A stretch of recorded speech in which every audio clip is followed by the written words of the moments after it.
रूप पाहता लोचनी रूप पाहता लोचनी रूप पाहता लोचनी रूप पाहता लोचनी रूप पाहता लोचनी रूप पाहता लोचनी रूप पाहता लोचनी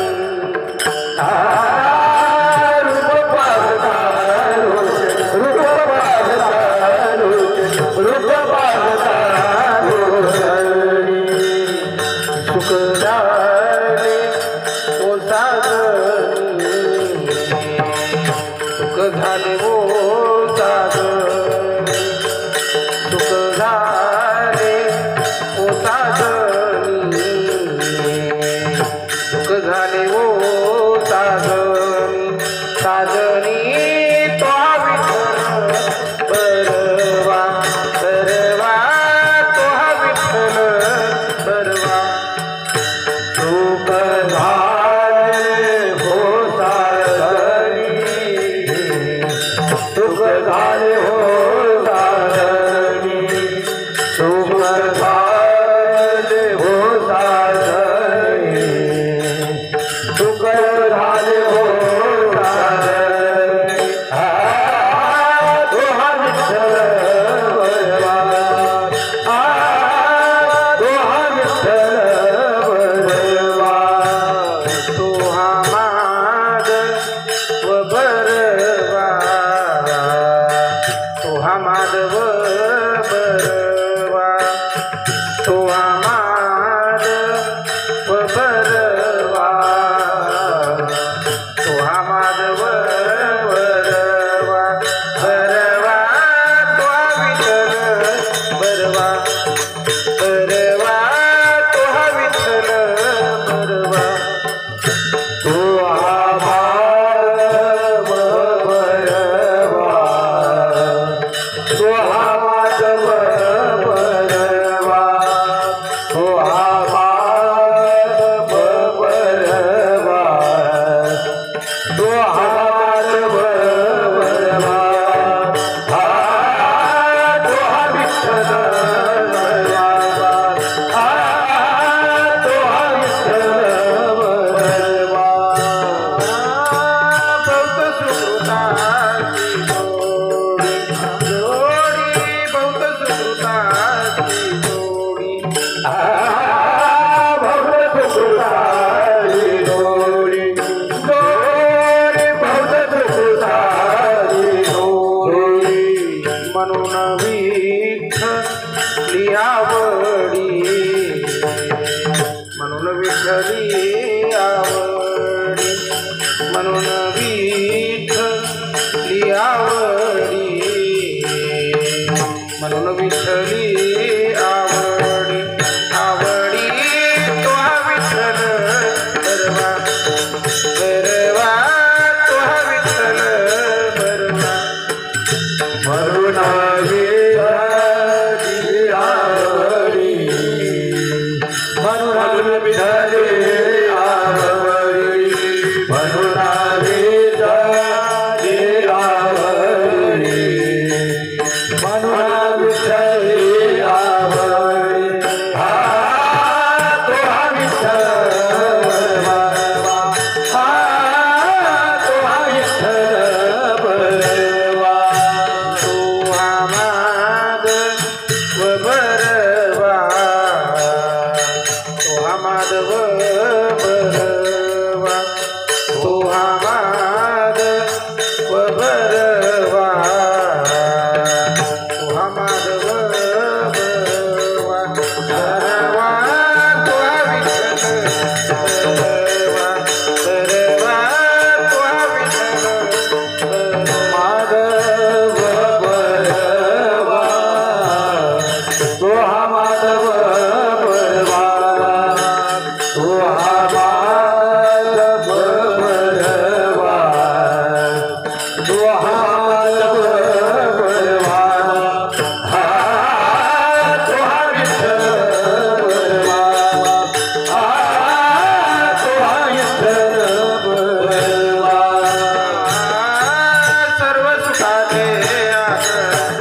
बाप रखुमा देवीवर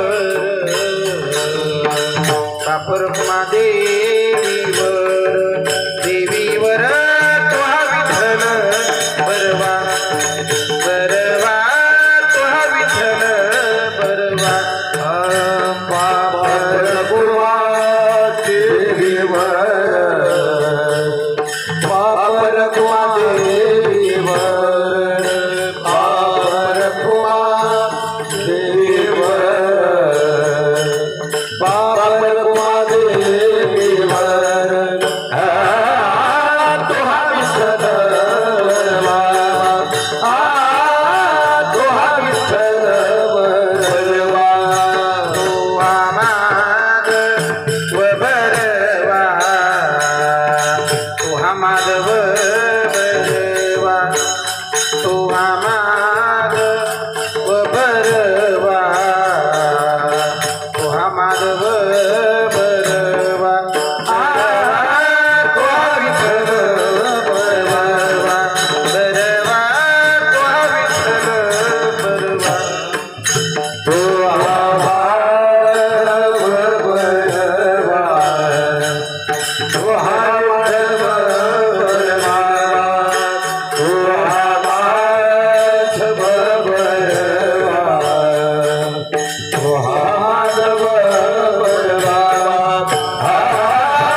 तुहा विठ्ठल बरवा तुहा विठ्ठल बरवा जय जय राम कृष्ण हरी जय राम कृष्ण हरे जय जय राम कृष्ण हरी जय जय राम कृष्ण जय जय राम कृष्ण हरि जय जय राम कृष्ण जय जय राम कृष्ण हरि जय जय राम जय जय राम कृष्ण हरे जय जय राम कृष्ण हरे जय जय राम कृष्ण हरे जय जय राम जय राम जय जय राम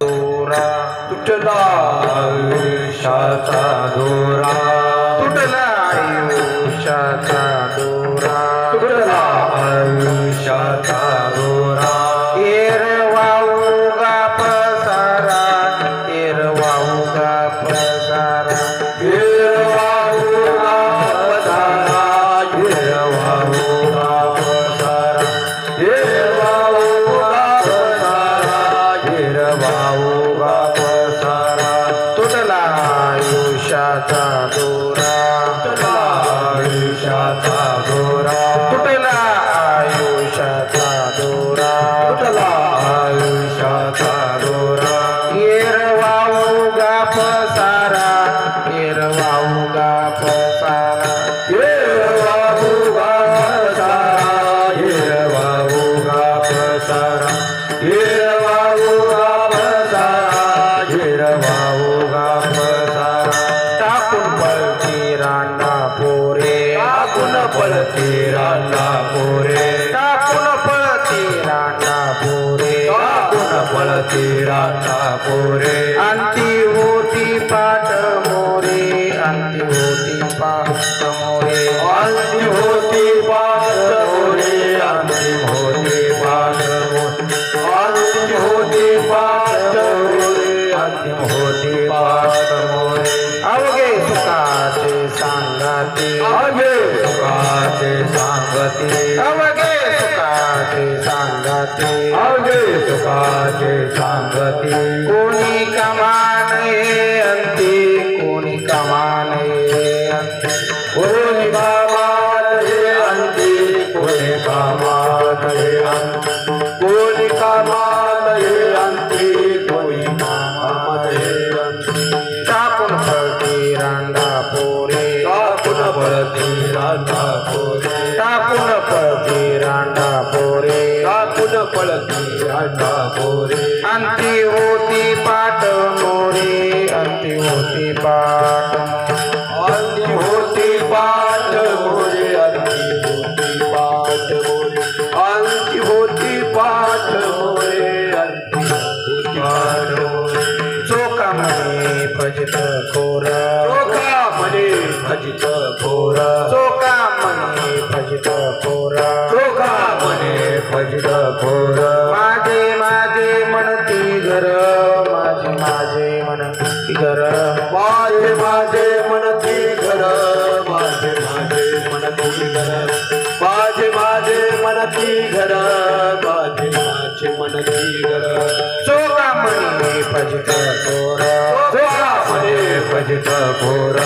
चोका मने भजित घोरा चोखा मने भजित घोरा माझे माझे म्हणती घर माझे माझे म्हणती घर माझे माझे म्हणती घर माझे माझे म्हणती घर माझे माझे म्हणती घर माझे माझे म्हणती घर टाकून पळती रांडा पोरे टाकून पळती रांडा पोरे टाकून पळती रांडा पोरे टाकून पळती रांडा पोरे अंधी होती पाट मोरी अंधी होती पाट अंधी होती पाट मोरे अंधी होती पाट मोरे अंधी होती पाट मोरे अंधी होती पाट मोरे विठोबार कुमार जय जय गोपाल कुमारी विठोबार कुमार जय जय गोपाल कुमारी विठोबार कुमार जय जय गोपाल कुमारी विठोबार कुमार जय जय गोपाल कुमारी विठोबार गोपाल कुमारी विठोबार कुमार जय जय गोपाल कुमारी विठोबार कुमार गोपाल कुमारी विठोबार कुमार गोपाल कुमारी विठोबार कुमार गोपाल कुमारी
रांडा पोरे अंती होती पाठ मोरे चोका म्हणे फजित खोर माझे माझे म्हणती घर टाकून पळती रांडा पोरे अंती होती पाठ मोरे पांडुरंगा करू प्रथम नमन पांडुरंगा करू प्रथम नमन पांडुरंगा करू प्रथम नमन पांडुरंगा करू प्रथम नमन दुसरे चरण संतातिया संतातिया दुसरे चरण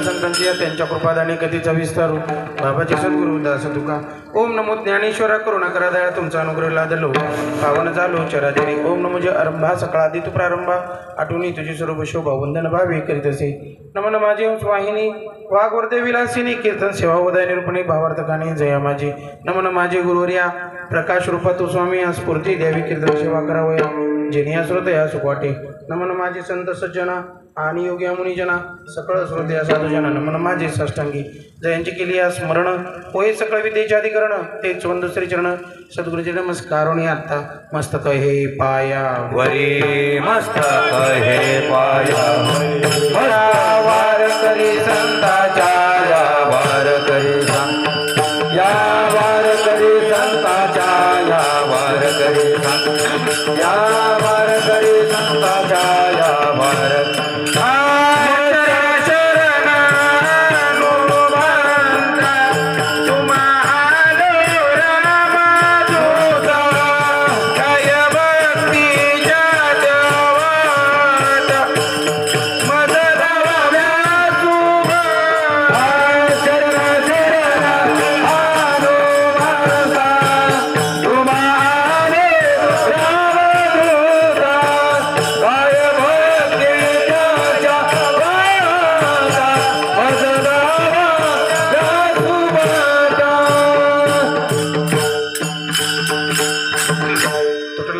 दोरा हिरवा उगा पसारा टाकून पळती रांडा पोरी अंती होती पाठमोरी प्रस्तुत प्राप्त स्थळी कीर्तन रूपी सेवे करता घेतलेला अभंग जगतवंदनी जगतमान्य महान वैष्णवभूषण सगळ्याचे लाडके जरी नसले तरी देवाचे मात्र लाडके होते असे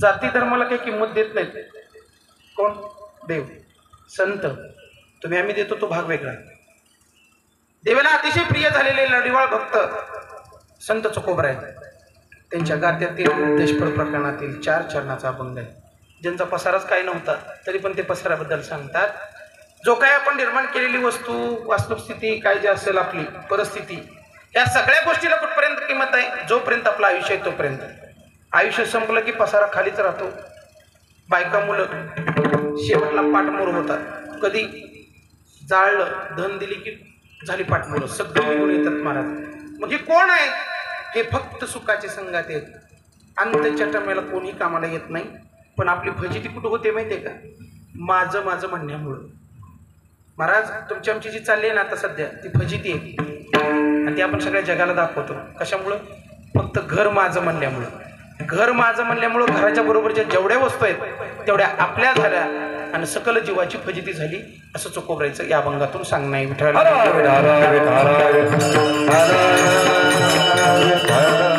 त्याची गरज नव्हती पण नाही बसत ते कडेला वारा लागतं बरोबर आहे का जसं सुखाचं वारं येतं ना तसे कीर्तन म्हणजे सुखाचं वारंच आहे, लक्षात राहू द्या. तरी पण महाराज बापूंच्या या तिसऱ्या पुण्यतिथीनिमित्त महाराज कुर्मदास पाटील आणि शरद महाराज तशाच त्यांच्या मुली मीना आणि मंदाकिनी, बहिणी, भाऊ, बापूचं सगळे नातेवाईक, इष्टपरिवार हे सगळेजण जमा झाले. का बरं पुण्यतिथी करायची? काय कारण आहे पुण्यतिथी आई वडिलांची करायची? एकदा श्राद्ध संपल्यानंतर संपलं ना तर नाही महाराज. शास्त्र असं सांगतं गरुडा पुराण, ज्या तिथीला आई वडील जातात ती तिथी म्हणजे पर्व काळ आहे. कोणासाठी? त्या मुलांसाठी. जेवढं काका एकादशीला म्हणजे कुठल्या आषाढीला, कार्तिकीला, महाशिवरात्री जेवढं काही वैष्णव सण आहेत, पुण्यतिथी असतील संतांच्या किंवा राम जन्माष्टमी, कृष्ण जन्माष्टमी, या सगळ्या तिथीला जेवढं पुण्य मिळतं तेवढंच पुण्य आज एक माणूस जेवला तर 1000 माणसाचं पुण्य पदरात पडत असतं. मग का बरं? महाराज म्हणतात वडिलांची पुण्यतिथी पितृस्वर्गीचे जेवती. मी नाही सांगत, कोण सांगतं? नाथ महाराज. मग करायची का? हो करावीच लागते. पण लोकांना पटत नाही. का पटत नाही? तर सगळं ह्याच्यावर येतं. बरोबर आहे काय? जणू काही त्यानं सगळं जाताना विकूनच गेल्या काही. एक तर भावनाच नाही, जिवंत आई वडिलावर भावना नाही, गेल्याच्या नंतर नाही. माणसं समाजाला आदर्श बनण्यापेक्षा समाजाचा घात करायला लागली. विठ्ठल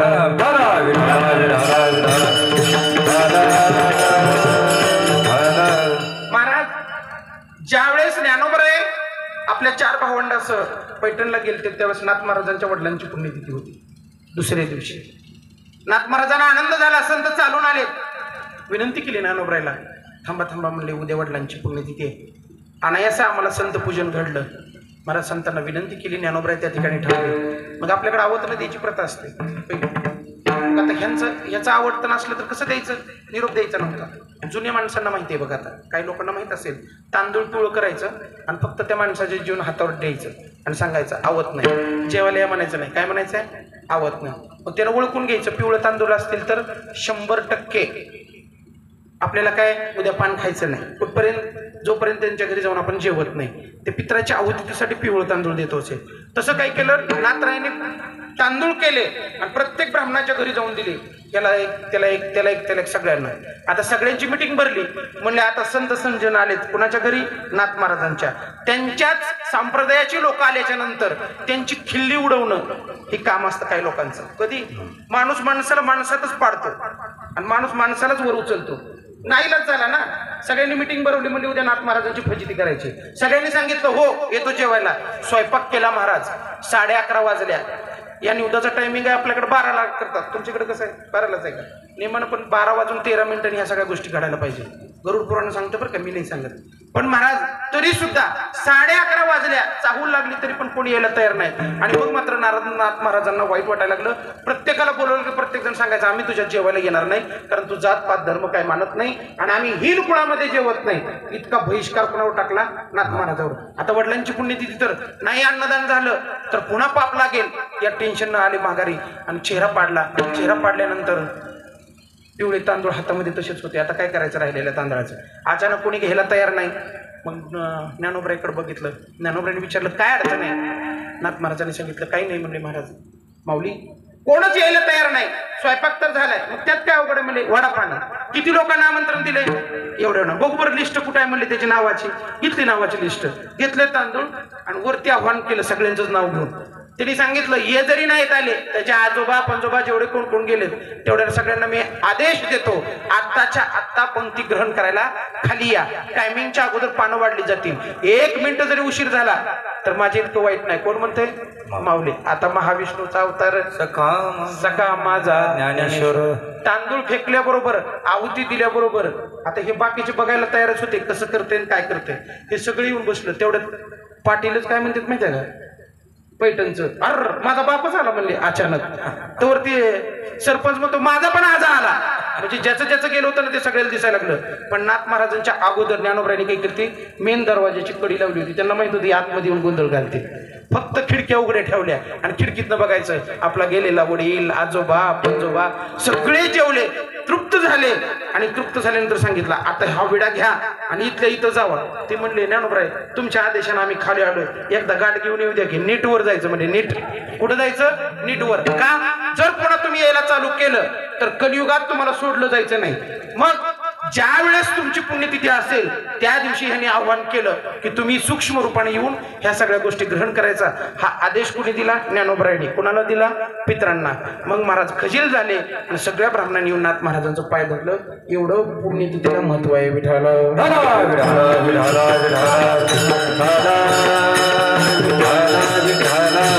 कशी करायची पुण्यतिथी महाराज? त्या दिवशी जर समजा एखाद्याकडे अन्नच नसेल, एकाच माणसाला कोणाला तर जीव घाला, माळकरी असेल, वारकरी असेल, संत असेल, नाही जमलं ना एकच नैवेद्य करा, गाईला द्या. गाईला बी नाही जमलं शरद महाराज तर पाण्यात टाका. पाण्यात बी नाही जमलं तर फक्त तिळाचं पाणी अर्पण करा दक्षिण दिशेला. कधी?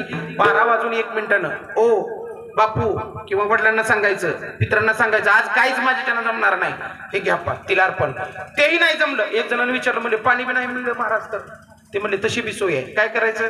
12:13 गावच्या दक्षिण शिवेवर जायचं आणि 3दा बोंब मारायचे. कितीदा? 3दा. कोणाच्या नावानं? त्यांच्या नावानं. जसं गाडगं फोडल्यावर मारली होती ना, 3दा जरी बोंब मारली तर त्रिभुवनामध्ये त्याचं पुण्य कमी होत नाही. बोंब फक्त आपल्याला त्याच वेळेस मारायचे. कधी? आई वडील वारल्याच्या नंतर त्यांचं श्राद्ध कर्म करत असताना किंवा पिंडदान करत असताना. आणि जर आपल्याकडे अन्न घालायला तयार नसतील, काहीच करायला तयार नसतील तर त्या दिवशी पुण्यतिथी दिवशी. म्हणून महाराज एवढी साधू संतांनी सोय केली. पण माणसाला जिवंत माणसावर प्रेम नसल्याच्या नंतर मेल्यावर ते प्रेम दाखवू शकत नाही. तुम्ही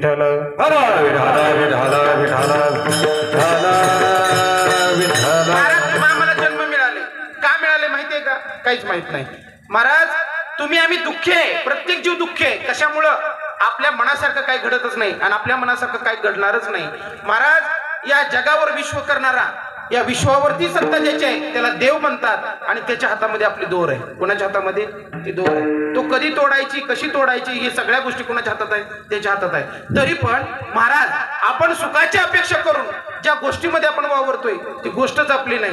तुकोबराय म्हणतात जन्माची ती मूळ पाहिले शोधून, जन्माचे ते मूळ पाहिले शोधून, जन्माचे ते मूळ पाहिले शोधून, जन्माचे ते मूळ पाहिले शोधून, जन्माचे ते मूळ पाहिले शोधून, जन्माचे ते मूळ पाहिले शोधून, जन्माचे ते मूळ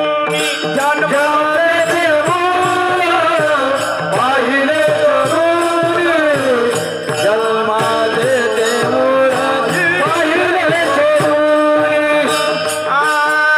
दुःखाची कारण जन्म घ्यावा, दुःखाची कारण जन्म घ्यावा, दुःखाची कारण जन्म घ्यावा, दुःखाची कारण जन्म घ्यावा. ऐका माय बापू, या जगामध्ये या पृथ्वी तलावरती 4 खाणी निर्माण केले देवानं. भूचर, वनचर, खेचर, जलचर. जीव जर पाहिले तर योनी निर्माण केल्या देवानं. किती? 84 लक्ष. एका एका योनीमध्ये तुमचा आमचा जन्म झालाय. किडा असेल, मुंगी असेल, पशु असेल, पक्षी असेल, मासा असेल, प्रत्येक वस्तुस्तरामध्ये 4 खाणीमध्ये तुम्हाला आम्हाला जन्माला यावं लागलं. महाराज किती वेळा? महाराज म्हणतात एक एक योनी कोटी कोटी फेरा मग लागे 12 मनुष्य देहाचा. 83 लक्ष योनी फिरल्याच्या नंतर महाराज देवाच्या मनात आलं तुम्हा आम्हाला जन्माला घालावं. पण जन्माला घालण्याच्या अगोदर त्यानं आपलं पाहिलं पाप किती, पुण्य किती. मग तुमचा आमचा जन्म. महाराज या जगामध्ये 3 जणांना किंमत आहे. एक देवाला आणावं लागतं, दुसरी संतांना.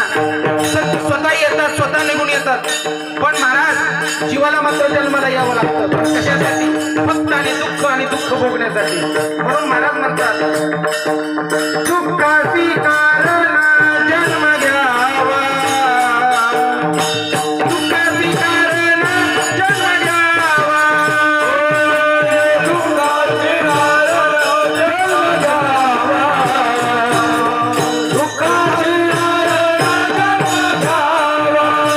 पाप पुण्य करणी जन्म येतो प्राणी, पाप पुण्य करोनी जन्मा येतो प्राणी, पाप पुण्य करोनी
महत्वाचं आहे. नरध्या येऊन हानी तुम्ही आम्ही काय केलं बघितलं कधी?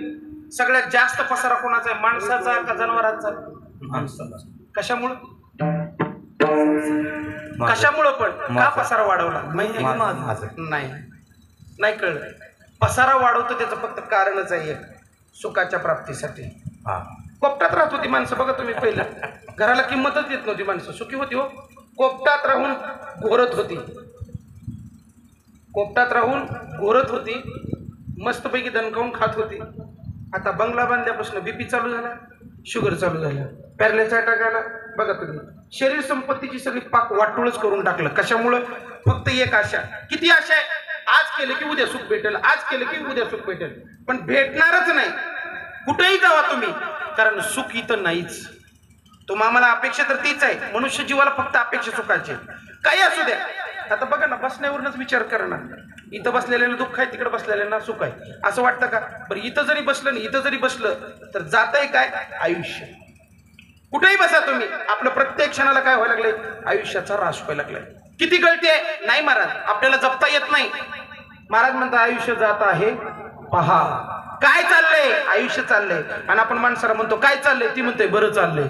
काय चाललंय? चालला गौर येतं ना, अजून काय चाललंय तुझं? बरोबर आहे का? क्षण क्षण पाहता, प्रत्येक क्षणाला. पण महाराज विचार नाही आपल्याकडे. म्हणून ज्ञानोबराय म्हणतात, अरे बाबा एक विचार कर, मी कोण आहे, कुठून आलो, कशासाठी आलो आणि करतोय काय?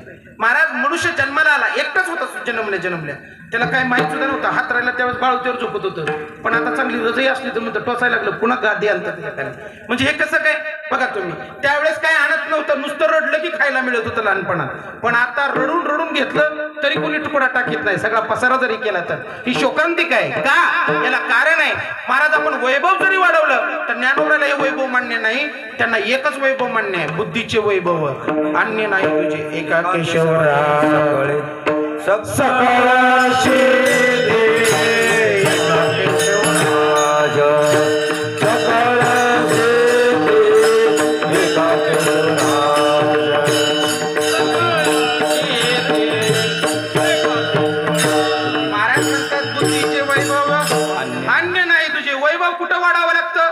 बघा तुम्ही, एखादा मुलगा अभ्यास कुठं करतो? इथं. तू असं विचार केला असशील ना त्यावेळेस, काय नाव आहे तुझं? आकाश. बरोबर आहे का? मग तो आकाश नाही झाकलं पण आम्हाला झाकलं. बरोबर आहे का? आकाश आपल्याला कोणी झाकलंय? नाही महाराज. या आकाशाला आधार कोणाचा? देवाचा. बरोबर आहे का? तू विचार केला म्हणूनच मंडप केला ना. आणि जर तू विचार नाही केला तर मंडपच घालता नसता, तू मंडपात उभा राहिला असता. आता सावधान. बरोबर आहे का? विचारावर चाललंय महाराज सगळं तुमचं आमचं. महाराज जो विचार चांगला आहे तोच फळद्रूप आहे. जो मनात इच्छा येते विचाराची तसंच माणूस होतो. प्रत्येक जण आता विचार करून आला, चला पुण्यतिथीला जायचंय. बरोबर आहे. विचार नसता केला तर आलाच नसता माणूस, दुसरीकडे कुठेतरी बसला असता. मग महाराज विचार काय करायचा आहे? क्षणोक्षणी हाच करावा विचार, करावया पार भवसिंधू का नाशिवंत देह जाणार सकळ. महत्वाचा मुद्दा, आयुष्य खातो काळ. खातो काळ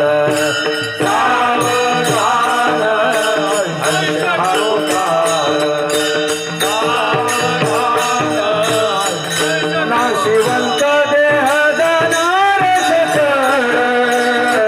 आयुष्य खातो काळ सावधान.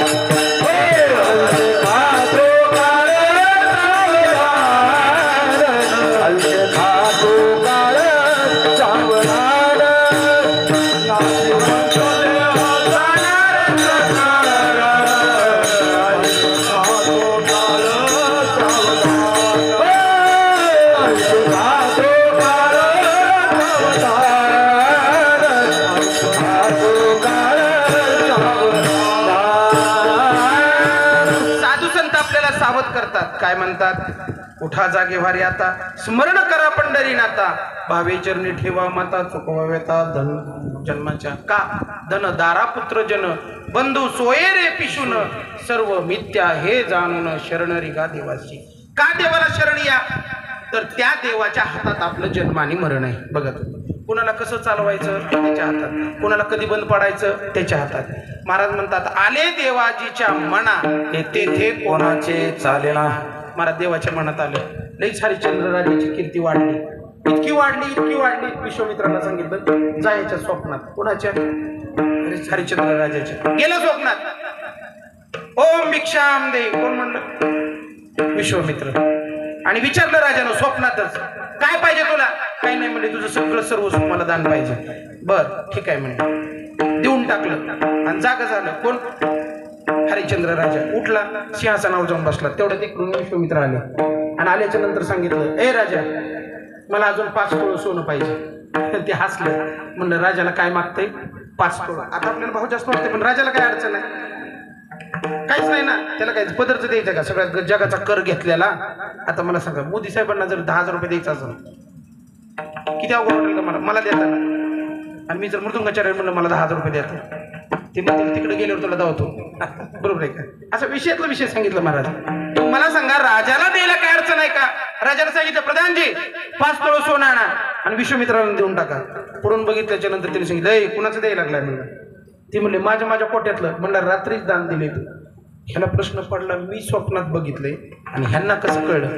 ती म्हणले बरं ठीक आहे, पण दानी सर्व वस्तू दान करू शकतो, पण स्वतः मात्र स्वतंत्र राहू शकतो. म्हणले मी सगळ्याचं दानी केलं, पण माझं नाही ना केलं. ती म्हणले माझं कर अगर ना कर, तू आत्ताच्या आत्ता बाहेर हो. तुझा मुलगा आणि तुझी बायको हे असं राज्य सोडून हो. होईल का सदाची? मी जर आलो गाणे गावतो सोडा म्हणलं तर सोडचाल का?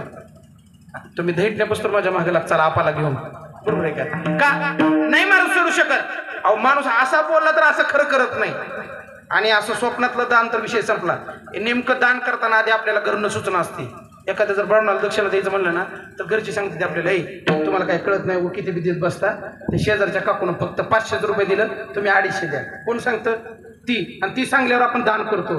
किती आपली अवघड परिस्थिती आहे काय आहे. बरोबर आहे का? तिनं सांगते सामान आणताना सुद्धा, सामान आणू नका, घरी सगळं आहे. कवाचं? संक्रांतीतलं. म्हणजे सामान आणताना सुद्धा पूजेच्या आधी संकल्प आपले असे आहेत की ज्या पूजेचं फळच आपल्याला कधी भेटू शकत नाही. माझं असं म्हणणं नाही की तुम्ही दान द्या, देण्याबद्दल दुमत नाही, पण देत असताना ते निरपेक्ष भावनेनं असावं, अन्यथा त्या दानाचा काही उपयोग होत नाही.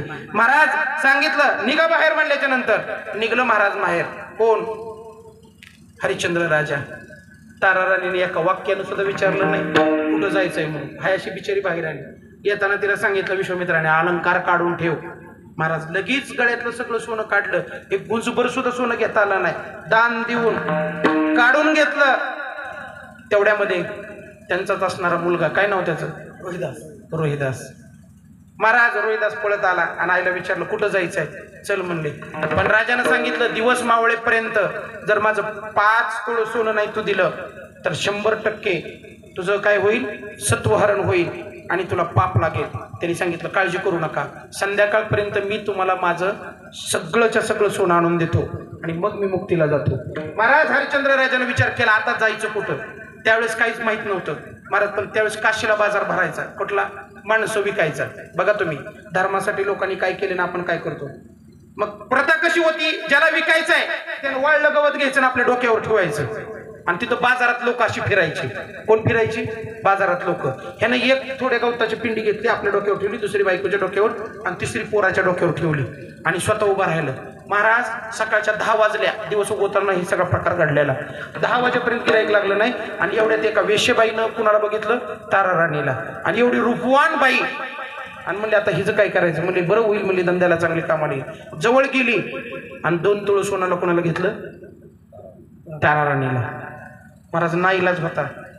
मालकाने सांगितलं मला माफ कर, काय घडायचं ते घडू दे, पण दिलेलं वचन खोटं ठरलं नाही पाहिजे, ही परीक्षेच आहे म्हणले. आज महाराज काहीच बोलले नाही, पण डोळ्यातून पाणी यायला लागलं. ज्या साधू संतांची सेवा केली, एवढी सेवा करून जर तिच्यावर ही वेळ येत असेल तर आपलं काय? विचार करा. मग पुढे निघाली महाराज.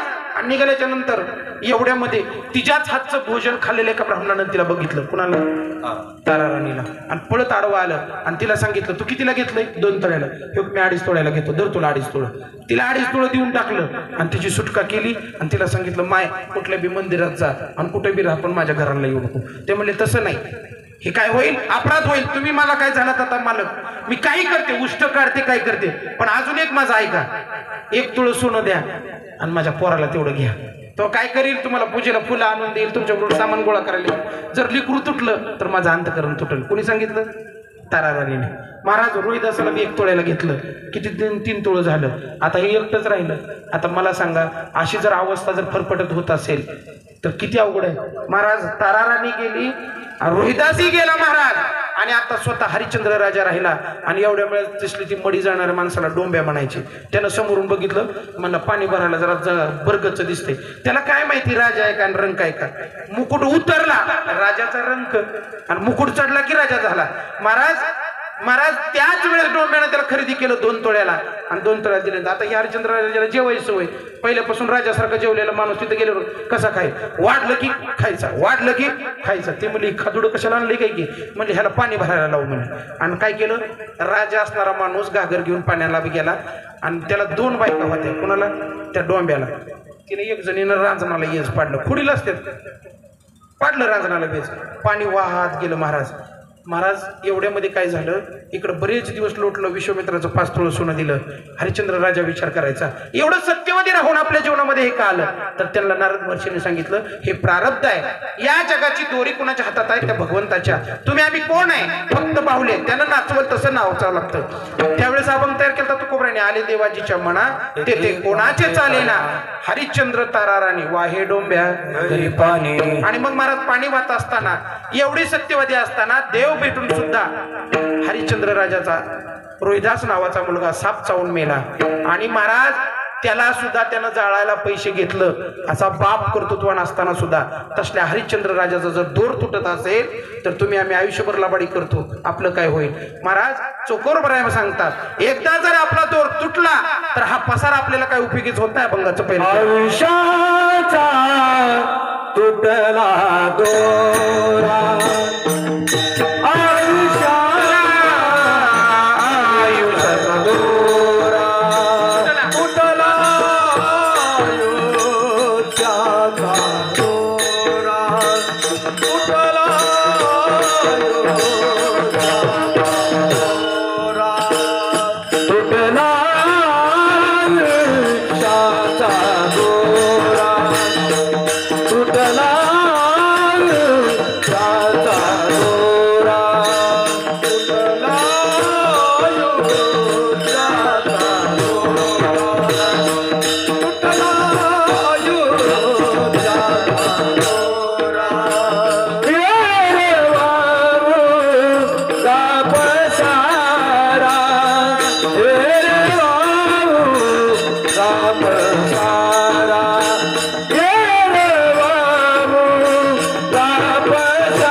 आयुष्याचा दोरा. आपल्या आयुष्याचा जर दोर तुटला तर ह्या पसाऱ्याचं काय करायचं. महाराज म्हणतात, येर वाहुगा पसारा. वाहुगा म्हणजे काय, काहीच उपयोगीचं नाही. मला सांगा, यातली एक तरी वस्तू अशी आहे का आपलं जन्म बाजूला मरण बाजूला टकरेल. अजिबात नाही महाराज. पैसा जरी असता आणि कितीही संपत्ती असली तरी सुद्धा देव लाच घेत नाही, कारण यामाकडे काही फोन पे नाही. यमाकडं काय गुगल पे नाही की त्याला बाबा 500 रुपये पाठवल्यावर 2 दिवस थांबल, अजिबात नाही महाराज. या पसाऱ्याचा तुमच्या आमच्या जीवनामध्ये काय उपयोग नाही. मग पसारा का निर्माण केला?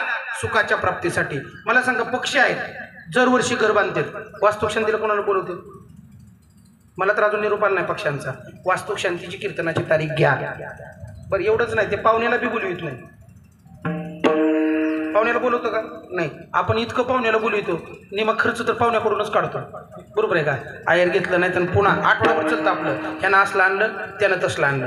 म्हणजे ज्या गोष्टी आपण सुखासाठी निर्माण केल्या तिथं सुद्धा माणूस सुखी राहू शकत नाही. मला सांगा, पक्षी अंगणात आला, जर दाना टिपला, पक्ष्यांचा पसारा काय? काहीच नाही. गाडी मोडी तिथेच उचलेल आणि तिथंच करत. आपल्या घरात घरटी येते, कुणाची? पक्ष्यांची. कधी केली काय कळत नाही, बरोबर. आपण बाहेरून आलं की म्हणतो हे घरटं कसं काय केलं? काही नाही. इथलाच माल उचलतो आणि त्याला माहिती आहे आपलं आयुष्य किती क्षणिक आहे. पक्षी अंगणी उतरती, पक्षी अंगणी उतरती, पक्षी अंगणी उतरती,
मग किती दिवस राहायचे?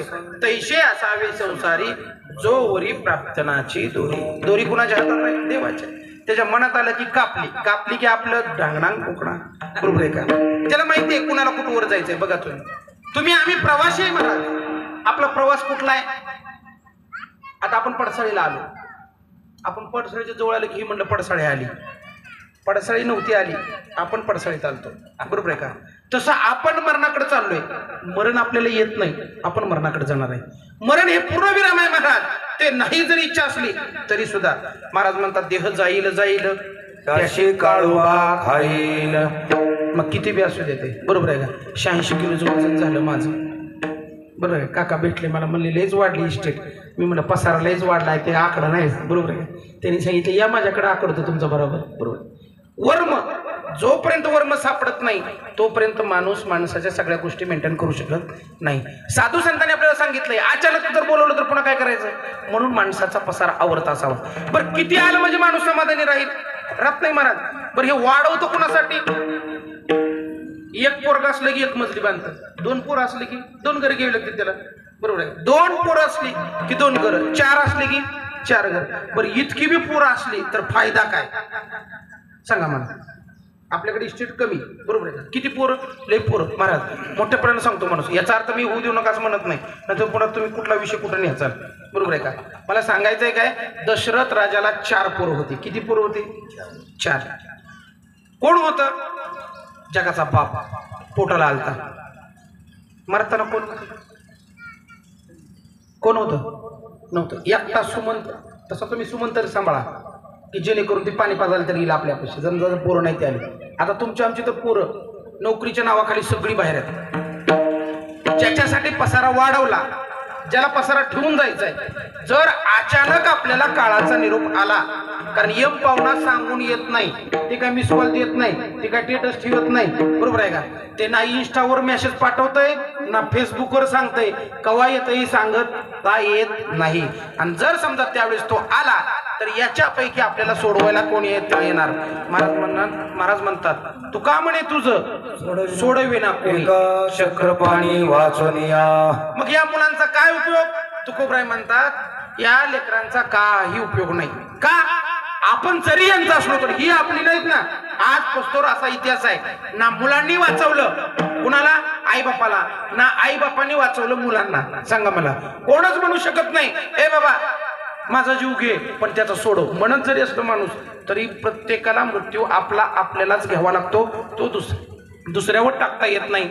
म्हणून तुकोबराय म्हणतात आपुली आपण करा सोडवण, आपुली आपण करा सोडवण, आपुली आपण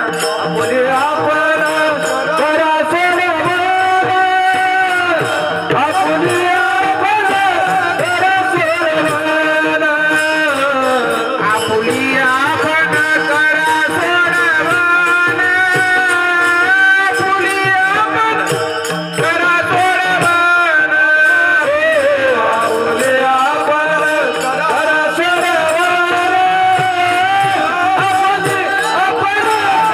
सोडवण, संसार बंधना तोडावे, संसार बंधना तोडावे,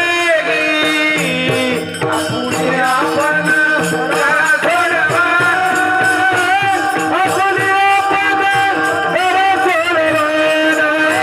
तोडावे, संसार बंधना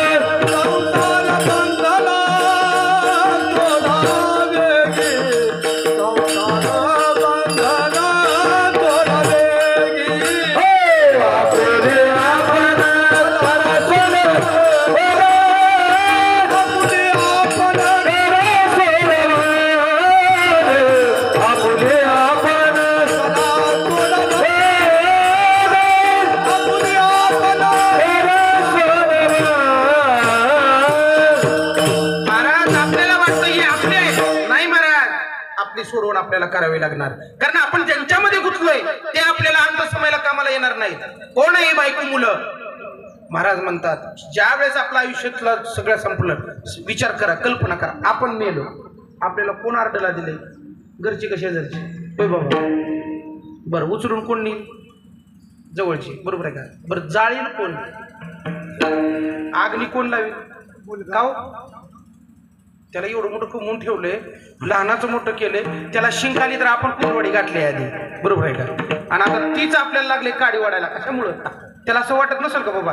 त्याला तर वाटतंय लय लवकर पेटवा ह्याला दिवसा. बरोबर आहे का? कारण हीच मोठी अडचण आहे. का? चोर आहे ना तो, चोरीच करता येत नाही. बाप आहे तो प्रतिष्ठित इथले, आणि बाप गुणानं खात नाही आजकालचा आमच्या भागातला. तुमच्याकडचं नाही, तुमच्याकडे अजून वातावरण चांगलं आहे. बाप काय मध्ये मरण पण इस्टेट देणार नाही. काय करणार आहे इस्टेटला सांगा मला? बाप कोणीच काय करू शकत नाही महाराज. फक्त आणि फक्त कागदावरची नावाचीच आपली समाधानी. पण महाराज ही बायको आणि मुलं कुठपर्यंत आहेत? जोपर्यंत आपल्याला उचललं जात नाही. ज्या वेळेस आपल्या शरीराचा भाव बदलेल, बघा तुम्ही, माणूस तीच असतो पण भाव बदलतो. बरोबर आहे? कसं माळ घातली की वारकऱ्याचा भाव तयार झाला.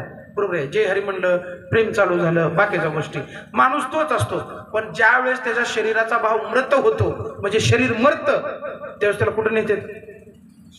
तुकोबरायने ती सुद्धा लिहून ठेवलं, झाला प्रेतरूपी शरीराचा भाव, लक्ष याला ठाव मशानाचा. पुन्हा कुठं न्यावं लागतं? मशानात. आणि मशानात नेलं की मग माणसामध्ये टेकार खाली त्याला, मग मोठी मोठी लाकडं ठेवायला चालू असते. ते तुमच्याकडे कशी फोडलेली असते? वंडकी असते, अशी वंडकी असते, बाबळी जे असते कशी असते, त्याला खाणाला तसंच वर असतं आणि त्याच्यावर टेकलं जातं. गादीला एवढं टोचलं तर गादी फेकून देतं पहिलं, पण त्याच खानावर टोकतं गपचीप, काय सुद्धा बोलत नाही. बरं तेवढं गपचीप बसून जमत नाही. पुन्हा मोठी मोठी जरा हलकट लोक असतात का, ती मजा करतात महाराज. मोठं घेतात आणि पोटावर ठेवतात त्याच्या. ते म्हणतात आता तर दबून जाईल. कशी जाईल ती दबून? पहिलीच कमी जाईल नाही, पुन्हा जाईल का? नाही. ते लाकडं ठेवायला चालू केलं. कसं वाटतंय? होय बया, कल्पना जर केली तर अंगावर माशी बसलेली खपत नव्हती काय? ते गपचिप पडतं तिथं, गपचिप, काहीच बोलत नाही महाराज. आणि एवढंच नाही, डुसू डुसू सरपण रचायला चालू करते आणि सगळं तोंडावर. पुन्हा आता सगळ्या अंगावर सरपण. हे कुठून लॉजिक काढले काय माहित नाही. तोंडावर खोबरं. आता काय त्या खोबऱ्याचा फायदा? तोंडात घातलं तर खायला तरी येईल ना, ते डोळ्यावर ठेवले त्याला काय दिसून. मला तर वाटतं त्याच्या डोळ्यावर खूप ह्याच्या पाय ठेवले, आग लावणारा त्याला दिसून येईल. कारण का आग लावणाराकडे वाकडं बघेल ना ते, बरोबर आहे का? म्हणून खोबरं ठेवलेलं जातं. आणि मग महाराज सगळ्यात महत्वाचा विषय चालू होतो, धडाग्नी दिला जातो. आणि पोरग काय करतं, 3 प्रदक्षिणा मारतं आणि खापर फोडतं. फोडणारा कोण असतो? सोयराच असतो आपला, जो फक्त जेवायलाच कामाला येतो, बाकी कशाच्या नाही, बरोबर आहे? आणि तो सोयरा टाकला तिथं की मडकं फोडलं जातं. आणि त्या जर मडक्यात पाणी राहिलं, त्यातलं जर कुणी पेल्यावर माहिती आहे का तुम्हाला, पॅरलेचा अटॅक येतो. कोण पिवणी लागतं? पक्ष्याने पाणी, कावळ्याने त्यातलं पाणी पिवणी लागतं. कावळा जर पाणी पिला ना आपल्या अंगावरून गेला ना, तर त्या माणसाला अर्धांगवाईचा झटका येतो. म्हणून एवढं सुद्धा खापर ठेवीत नाही, ते फोडायला होते. ते कधीतरी विचारित जाऊ फोडणाराला, त्याला काही नाद लागला काय की गाडगी फोडायचा, त्याला विचारत जाऊ ना, थोडा तुकडा राहिला तर काय होतो, विचारत नाही आपण.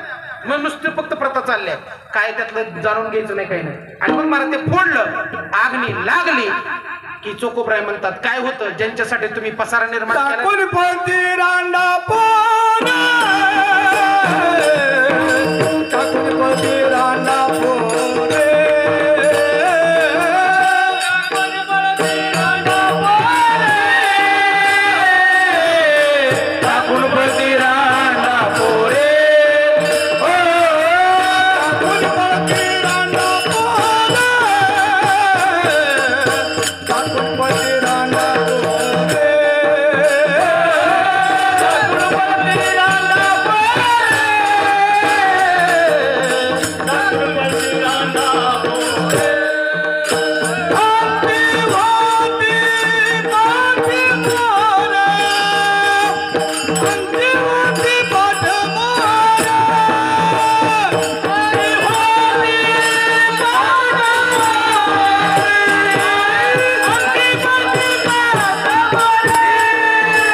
रांडापुरे कोण टाकलं?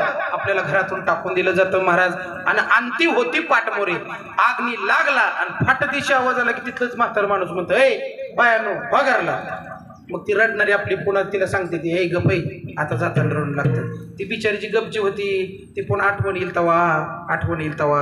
मग मला सांगा, ज्यांच्यासाठी आपण सगळं केलं आपल्याला एकट्याला जळावं लागतं, हे सत्य परिस्थिती आहे महाराज. मग काय करावं? जो आपल्याला संघ आहे तो भगवान परमात्मा, त्याची ओळख करून घ्या. महाराज म्हणतात, मनोनी शरण जावे सर्व भावे देवासी, तो हा उतरील पार भव दुस्तर नदीचा. का देवाला शरण जायचं? जो होय मजान्य शरण तयाचे निवारीन मी जन्म मरण. महाराज जन्म आणि मरण निवारणारा कोण आहे? भगवान परमात्मा. मग ही कोण आहेत आपली? तुकोबराय सांगतात, ही फक्त सुखाची सांगत आहे, हे शेवटला कुणी कामाला येत नाही. महाराज म्हणतात, नको नको म्हणा गुंतू माया जाळी, काळाला जवळी ग्रासावया, काळाची एवढी पडेल बा जेव्हा, सोडविना तेव्हा माय बाप, सोडविना बंधू पाटीची बहीण, शेजेची कामिनी दूर राहिला. सोडविना चौधरी देशाचा प्रधान, अनेक सोयरे भले भले भले. मग मला सांगा, कोण सोडवणार आहे? कोण नाही. मग हे कोण आहे? अभंगाच्या 3ऱ्या चरणात, अवघे सुखाचे सांगती, अवघे सुखाचे सांगती, अवघे सुखाचे सांगती, अवघे सुखाचे सांगती. कोणी कावा नयती, कोणी कावा नय राखून पळते राणा मोरे राखून पळते राणा मोरे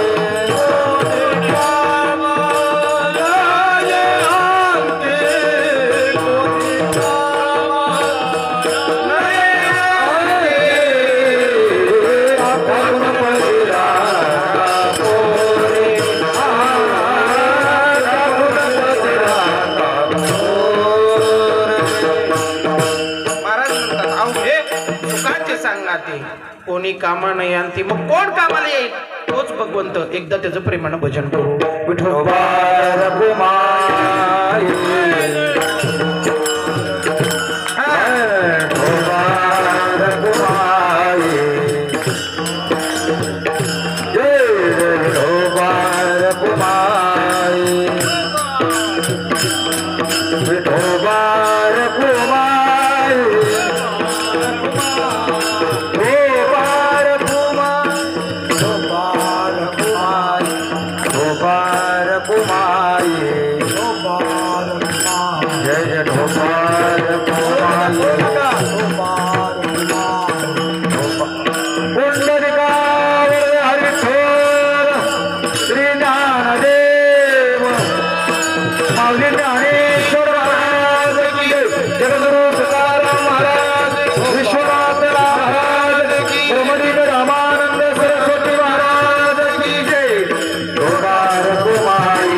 तुटला विषाचा दोरा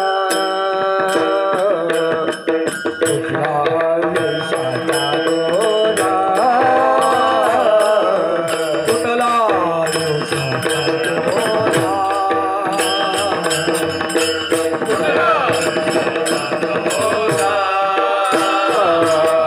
तुटला विषाचा दोरा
टाकून पळती दांडा पोरे आरती होती पाठ मोरे टाकून पळती दांडा पोरे आरती होती पाठ मोरे टाकून पळती दांडा पोरे टाकून पळती दांडा टाकून पळती रांडा पोरे आरती होती पाठ मोरे टाकून पळती रांडा पोरे आरती होती पाठ मोरे टाकून पळती रांडा पोरे टाकून पळती रांडा पोरे विठ्ठल विठ्ठल विठ्ठल विठ्ठल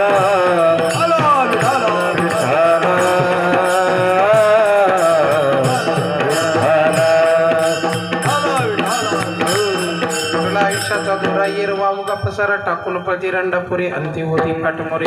महाराज जगामध्ये तुमची आमची चालली ती फजिती चालली आहे. कशामुळं? माया म्हणजे काय? मी आणि माझं. आपण काय म्हणतो? मी आणि माझं. माझं काय? सगळंच माझं. माझं बी माझं, शेजाऱ्याचं बी माझं. त्याच्यामुळे भांडण चालू आहे आपलं, दुसरं काही नाही. किती पाहिजे आपल्याला? किती नाही. महाराज सिकंदर राजानं अख्खं जग जिंकलं होतं अर्ध. आणि सकाळी एकटाच बसला होता समुद्राच्या किनाऱ्याला. बसल्या बसल्या त्याला वाटलं की आपण फिरावं. फिरताना बघितलं त्याने की एक टेकडावरती दगडावरती एक फकीर बसलेले होते. गेला राजा समोर. समोर गेल्याच्या नंतर त्यानं समोर जाऊन दर्शन करावं हा विचार केला. समोर जाऊन उभं राहिला की त्याच्या अंगावरती सावली पडली. कुणाच्या? फकीराच्या. सकाळचं ऊन घेत होते ना ते.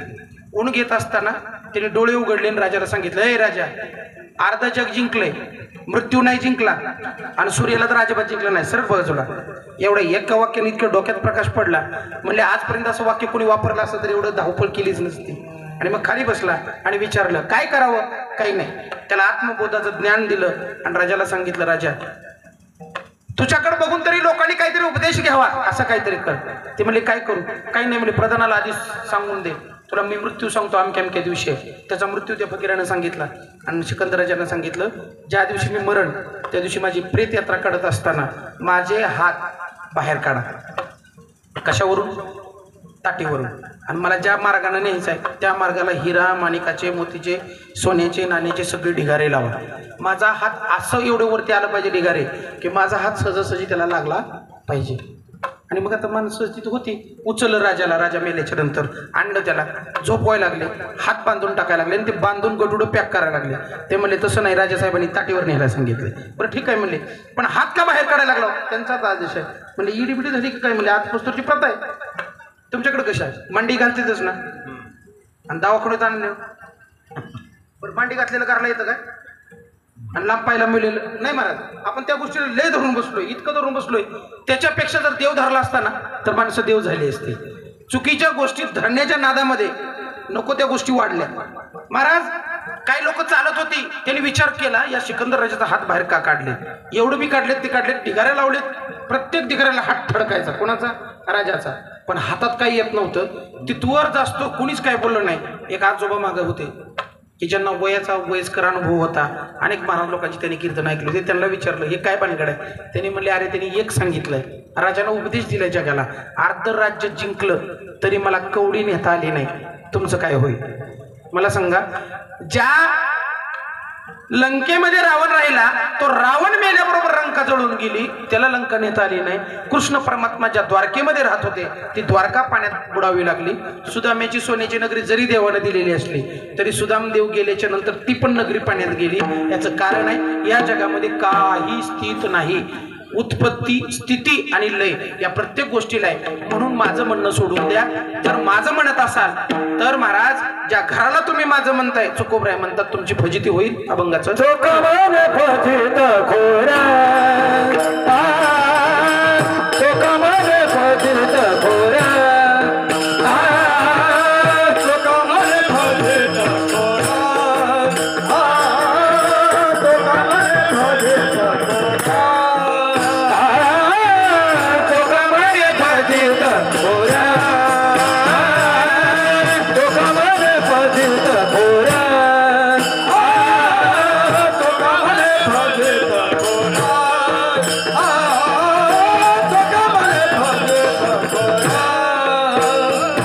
माझे माझे मने घर माझे माझे म्हणती मदती घर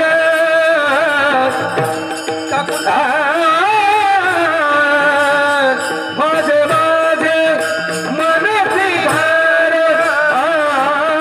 टाकून पैसिराना बोरे टाकून पैसिराना बोरे माझे माझे मनती घर माझे माझे मनती घर टाकून पैसिराना बोरे टाकून पैसिराना बोरे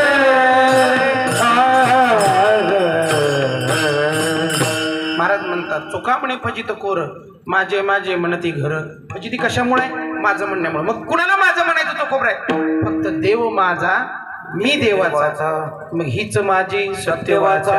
म्हणून महाराज म्हणतात, महाराज राष्ट्रसंत तुकडोजी महाराजांतर समर्पक उत्तर दिलो, पण तरी पण लोक माझं म्हणायचं सोडत नाही. गाडी बसलं तरी म्हणतं माझीच आहे, चप्पल माझीच आहे, कापडा शर्ट माझाच आहे. बरोबर आहे का? कुठल्या गोष्टीला म्हणत नाही महाराज, प्रत्येक गोष्टीला माझं म्हणतं. आणि त्याच्यावर जीव जाडल्यामुळं त्याला दुःखाची प्राप्ती होती. तुकोबराय म्हणतात येरती माईक दुःखाची जणती नाही. आधी नाही म्हणले, नाही आधी अंती अवसान. कुठंच त्या गोष्टीचा उपवास होणार नाही. म्हणून तुम्ही काय करा, ज्या एर म्हणजे काय हे दिसतंय ते सगळं नाशवान. म्हणून देवाला माझं म्हणा. महाराज म्हणतात हे नशीब आपण संसारासाठी किती रडतो, सारखं गरड गाणं चालू प्रत्येकाचं. ह्यानं म्हणायचं तसं, त्यानं म्हणजे तसं. जॉबवाल्याला विचारा ते दुःख सांगते, महाराज लोकांना विचारा ते दुःख सांगते. पक्कोजवाल्याचं कसं काय मला माहित नाही हो.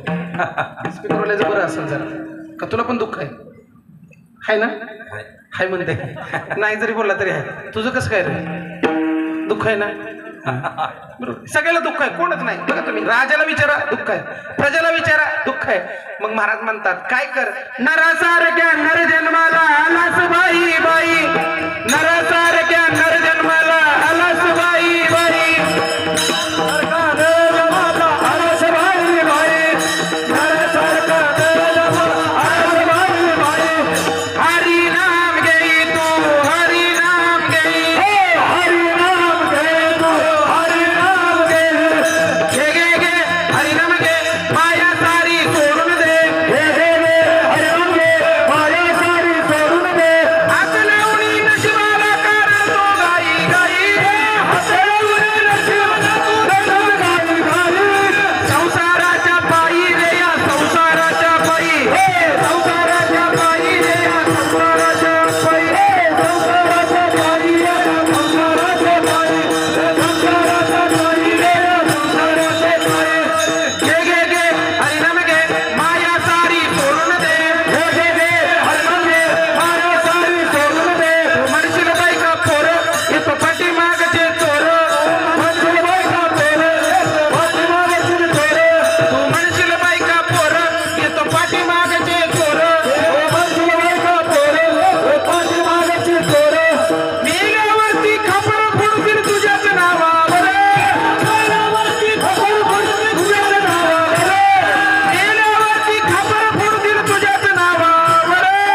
याची क्षणात होईल माती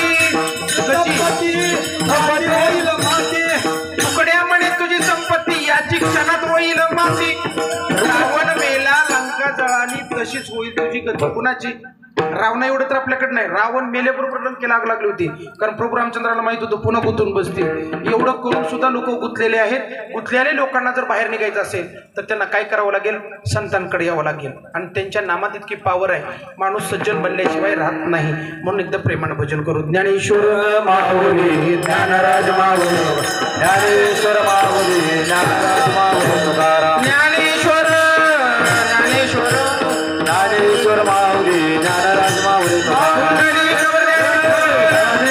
ज्ञानदेव पंढरीनाथ भगवान तुकाराम तुकाराम तुकाराम तुकाराम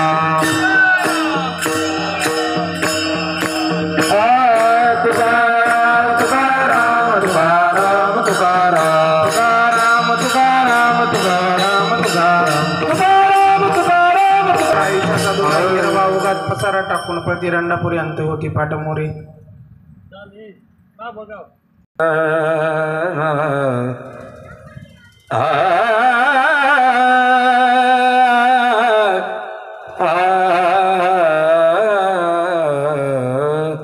चोका मने फजित खोर चोका मने फजित खोर चोका मने फजित खोर फजित खोर चोका मने फजित चोका मने फजित खोर चोका मने फजित खोर चोका मने फजित खोर चोका मने फजित माझे माझे मनती खार माझे माझे मनती खार टाकून पती रांडा पोरे टाकून पती रांडा पोरे माझे माझे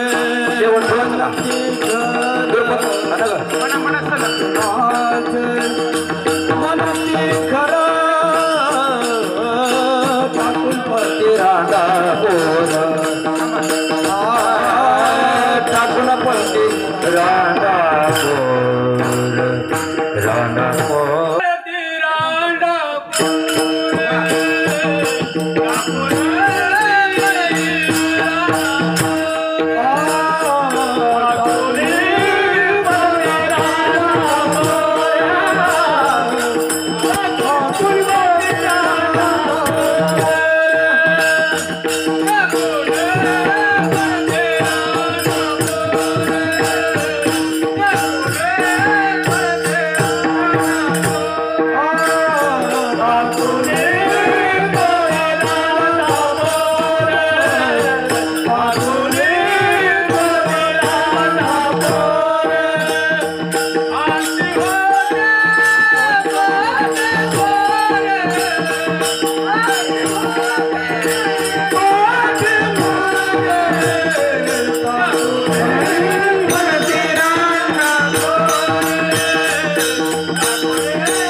जातो तुम्ही कृपा असो सगळे आम्ही जातो तुम्ही कृपा असो आम्ही जातो